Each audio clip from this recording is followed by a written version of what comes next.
umusore ushima Imana kandi yakiriye Kristo nk'umwami n'umukiza ndetse n'umutegeka w'ubuzima bwanjye.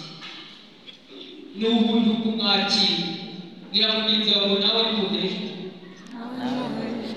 Haleluya! Mama kumwakira ni ubuntu bwose, nta muntu ubuheje. Ndashimira Imana kuko buntu yagiye. Ndagira ngo rero tuganire ku magambo make cyane. Ushize mwarangurije uyu munsi nanjye nje kubishyura. Haleluya! Ushize kwiriza mwarangurije ku minota yawe, ariko nanjye nje kubishyura. Ariko bira mugenzi wawe utahira. Haleluya! Nje kubishyura ushyira ingufu rwose, ariko tugiye kuvuga ku ijambo rifite imbaraga zikomeye, ariko ni ijambo rito rifite amagambo 12 gusa. Amagambo cyangwa inyajwi 12 gusa n'ingombajwi biri kumwe.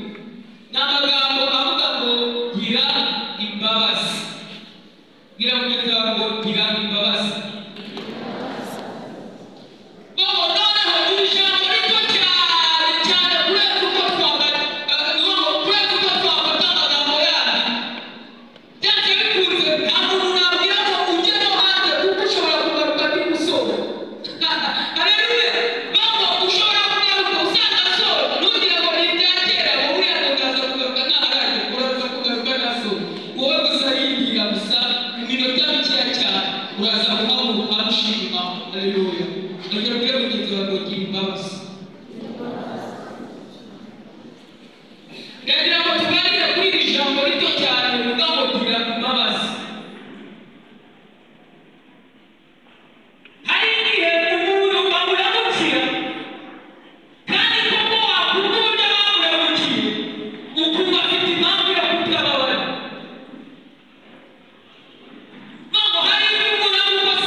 Turaganira ku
cyatumye Dawidi ababa muri iyi zamu aravuga ngo si umwanzi wawe, si umwanzi wabikoze. Hari igihe bakubabaza banke gukuramo imbabazi igashira muri medeze. Hari igihe bakubabaza umutima ubikuramo imbabazi ukumva zarashize, noneho umuvega kubabaza bako ntabwo bagukigira ugahora bimenyerana ukamukuba na zeru, bagukiga cyose ukubye na zeru gihinduka zeru, muri make ukamugira ubusa. Ariko ubundi utamubabara ko nta mbabazi ukigira wazikura ukamureba ukimyoza ukagenda ukamukubaza hasi zarashize. Hari igihe utangazwa n'ibihe abantu bagiye bakujyanamo bakakubabaza ukumva nta mbabazi wawe, ariko uburyo bw'ingenzi wawe buri munsi ugira imbabazi. Turashaka kwigana kw'iri jambo ngo gira imbabazi, kuko Dawidi yagize igikomere cy'uko uwamuhemukiye atari umwanzi we bari basaga, nta n'ubwo wamuhemukiye yari umuntu wakuri ngo n'uwo yizeye akabitsa amababa niwe wari waramugize. Haleluya, haleluya, haleluya. Hari igihe wumva ubuze imbabazi mu buzima bwawe, ariko ugashaka wumve impamvu izi mbabazi zikwiye.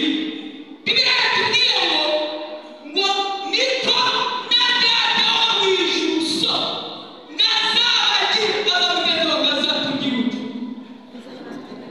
Wibuke ko twasomye ijambo ridafite ubusobanuro hejuru.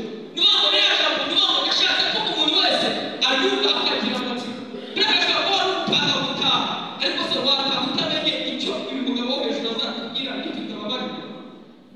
Wagenda uzi ko ari uko azagukorera none zikazakubwira. Niyo mpamvu ijambo yari riteye amatsiko.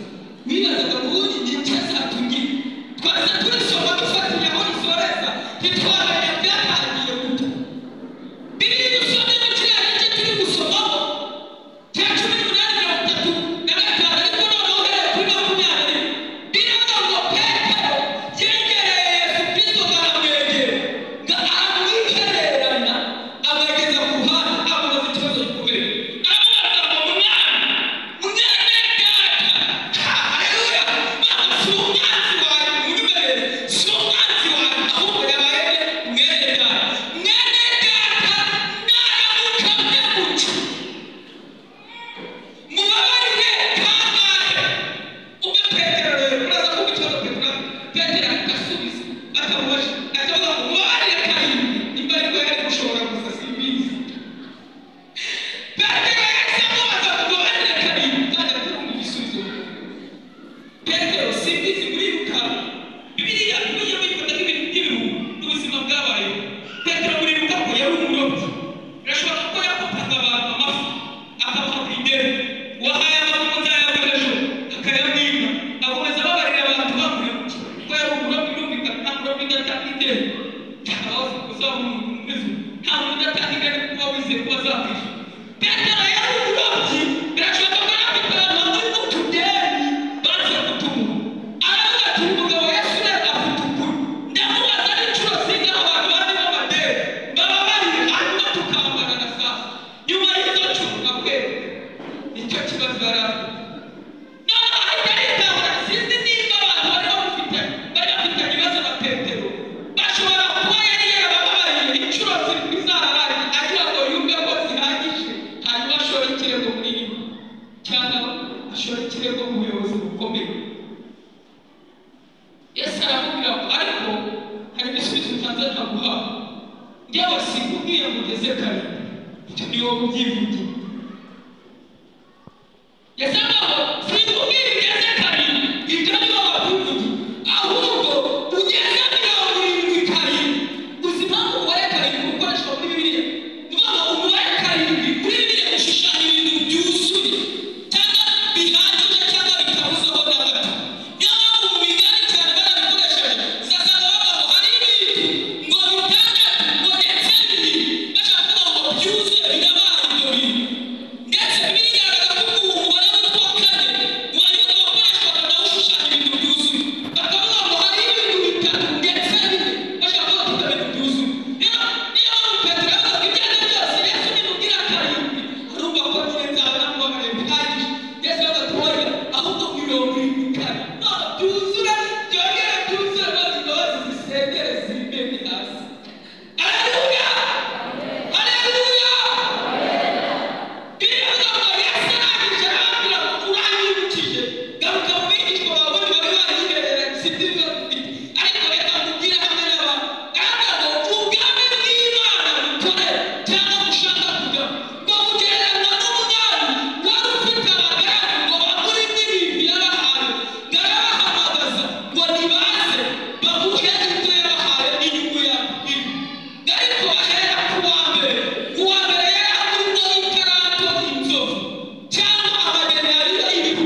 kuyamwishyura umunsi wo kuyamwishyuza akavuga ngo ntayo mfite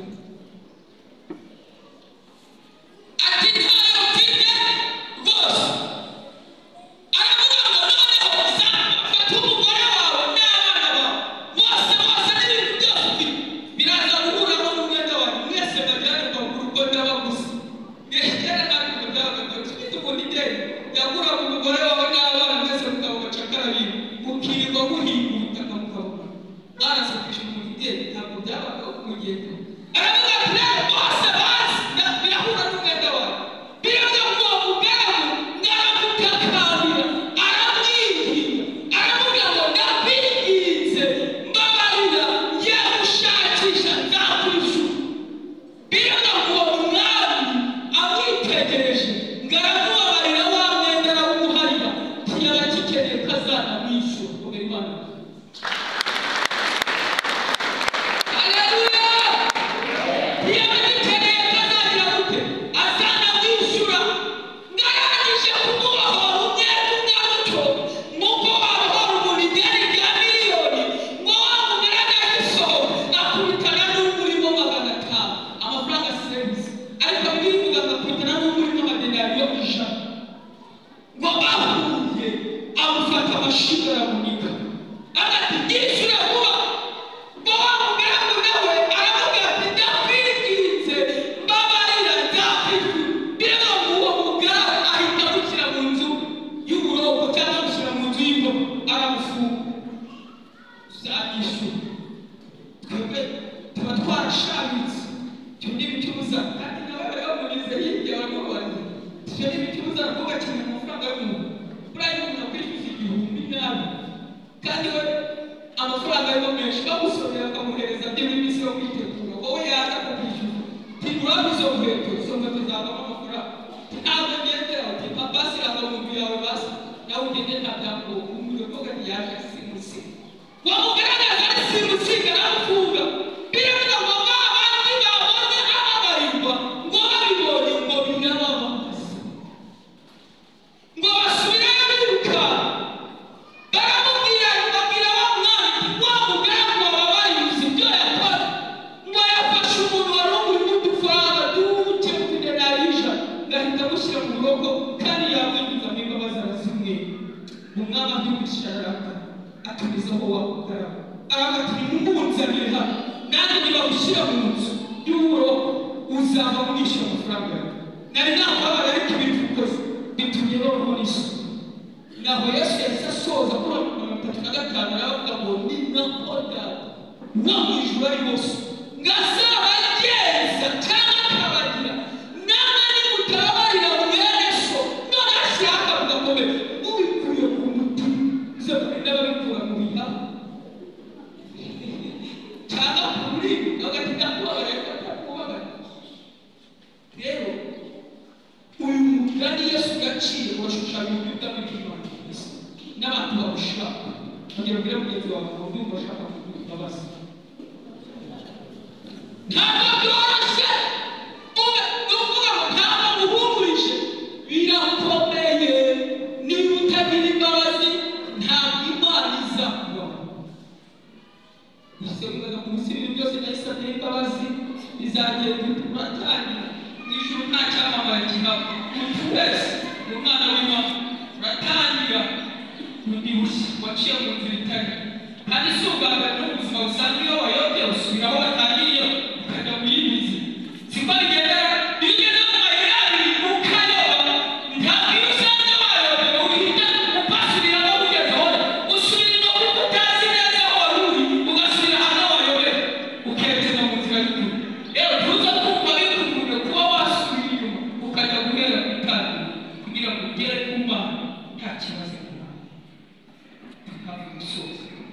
ibintu rero bitatu bigize imbabazi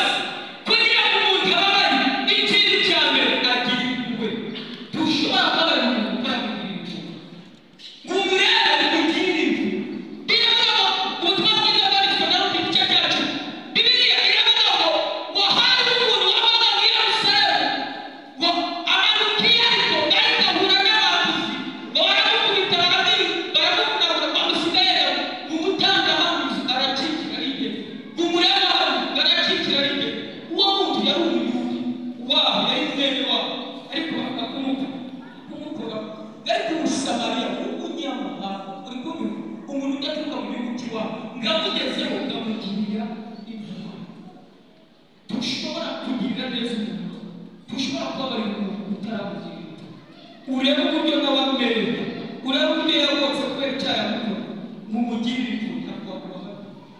Cya kabiri, dushobora kugirira umuntu imbabazi, dushobora kubabarira umuntu utarafata umwanzuro wo kumwihanganira, utarafata umwanzuro wo kwihanganira umuntu, ntabwo wamubabarira. Wakuraho izo mbaraga, ntabwo wamubabarira. Ukeneye kugira impuhwe ukamwihangana. Icya gatatu, ntushobora kubabarira umuntu utibagiwe ibibi yamukoreye. Bene data, turi hafi gusoza. Ntabwo ushobora kuzatanga imbabazi kuri Yesu utaramugiriye impuhwe, utaramwihanganiye mu bibagiwe ibibi yamukoreye. Umusore ngo yaragiye ngajya kugisha inama umusaza, aramubwira ngo njyewe umusaza rero dore mbega urakuze ariko ngiye kubaka ubwoko, ngiye kurongora vuba, ngiye gushyingirwa, ariko ntabwo nakwiyemera uriya basore nta nama tuba twibitseho zo kubaka urugo, ndetse amacapati n'indazi twirinde n'ubu nta mabanga y'urugo tuba tuzi. Gira inama umusaza. Saza turashaka kugira inama, gira inama. Uri tayari? Uri tayari kugira inama uzakubaka? Genda tayari kugira inama. Ati fata rero ikaramu y'igiti iriya yandika uburyo wanayise, ifate n'urupapuro rutanditseho, arabifata. Aramubwira ati noneho andika amakosa yose umugore ashobora kugukorera, yose wumva yaca inyuma.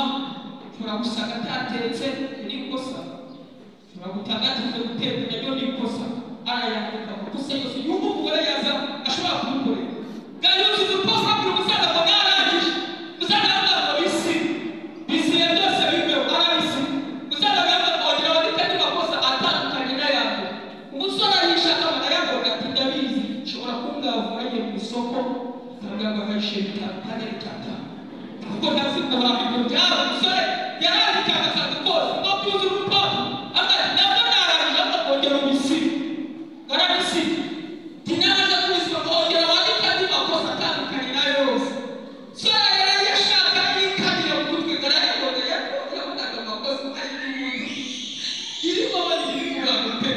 Ubwiriza umwe yabwirije aravuga ngo ifika igira amahoro, ifiko igira amahoro, ngo bituza kuyakura no tugarika. Niko yabashije kubwiriza butumwa, kifi igira amahoro, ituza gukuramo amahoro tukarika. Kugira ibibazo n'amakosa ubona mu muntu utabikura ukabona nawe. Niyo mpamvu Pawulo yabwiye Abayahudi, reka mbabwire rero n'ibyo mwigize, ugire umwete wo kubana n'abantu bose amahoro. Umusore arangije kubyandika, none ari kubigobotera, arangije igihe wagera gusibika, none ntabizi. Uzabona ati none asiba nibwo bwari bugarasi. Arangije uzavuga ati ariko none reka tuve mu byungana, none ariko ibindi byanyuma none ntabwo musubije. Arabyandika, arangije kubyandika. Umusore aravuga ngo none wabisibe kandi ntabwo none nakongera gukora ikosa ry'ubu busaza ukuze. Bisibe nta kindi rero yakubwira ngo arabisiba yigogota, ndarabisiba neza. Arangije umusaza aramubwira ati rero washaka ko kugira inama? Ati ndayishaka rwose. Ibi biwandikaga si amakosa y'umugore wawe utekereza uzakora? Ati ni amakosa yawe. Buri ko yayakoze ubiyasoma mu mutima no mu mutwe. Urabibona urupapuro rwe, urabibona ari wa mugore mwashyingiranywe mwiza. Niyo yagukora amakosa uyasiba, ngo nturajya uba mu buzima busiba ibyaha by'umugore wawe mu buzima bwawe, ngo muzarinda gupfa ubona ari umugore mwashyingiranywe. Ariko ikibazo abagabo benshi barundanya ibibazo abagore babagizeho ibitekerezo, amafuti yose abagore bakoze ntibayababariwe. Ugasanga bari gusora wamaze imyaka 3 cyangwa amezi ari kubashyingira, wamaze kurongora umeze uri umusore ugacisha kugira ngo uzarongore. Wari ushaka kubiba umuntu umaze amezi n'agatangira wowe ntabwo ubivuga. Abagore bagira amakosa kubera ikosa ribaye araryandika ntarisi. Ushobora kuba mu buzima butanga imbabazi, utihangana ngo wibagire amakosa yawe. Niyo mpamvu Pawulo yandikira Abakorinto urwandiko rwa kane mu gice cya 5 yarababwiye ku murongo wa 19 ngo nicyo cyatumye Imana yiyunga natwe, irangije ihanagura ibicumuro byacu byose ntiyabikibyibuka, ngo kuko umuntu uri muri Kristo Yesu yahindutse icyaremwe gishya. Iyo ubabariye umuntu ugomba kwibagirwa ibyo yagukoreye. Iyo Imana itubabariye iribagirwa. Nawe ufata urugero, Imana yihuse ifite byose wituganije kuva mu busore bwawe.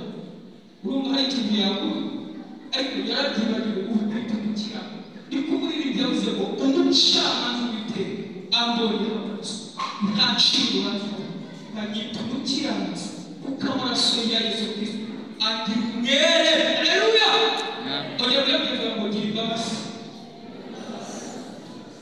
Nabaga ngo ni iminota 30 gusa yo kugira imbabazi tukaba turasoje.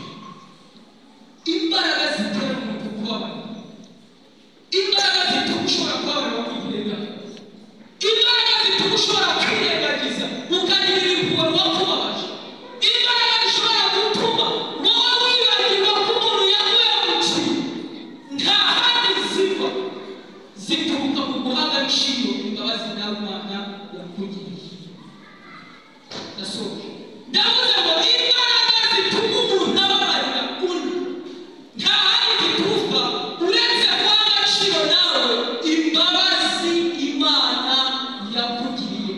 Kristo mu butumwa bwiza bwanditswe na Matayo igice cya 6:12 we yari kubigisha gusenga avuga ikintu gikomeye. Aravuga ngo mujye mubwira Imana ngo tubabarire ibyaha byacu ariko ntubikore gutyo gusa kuko natwe tujya tubabarira ababitugirira. Baza kugeza ku babikora iraseka abantu bose barasenga ntirya ry'uburoto maze kugira ngo babarire ariko ibaze ko kubwira Imana ko kubabarira abantu ikubabarire nawe bajya kuyabwiriza nyamara uragira imbabazi. Uragira imbabazi kuko ntabwo kuko yatubwiye ngo ntabwo n'ukurikira umuzariko sobuja utazabababarira niba mutagize iki imbabazi. Turasoje waba hari umuntu waguhemukiye maze igihe utamufitiye imbabazi tutuzi yaravuze ngo yakwirukanishije imbabazi guhera kuri ubu mubabare. Yaraguharamutse hera kuri ubu mubabare, yarakubeshyeye hera kuri ubu mubabare. Yamusega n'umuntu umuntu wanyu wasigaye cyangwa n'umuntu ushaka kubabarira.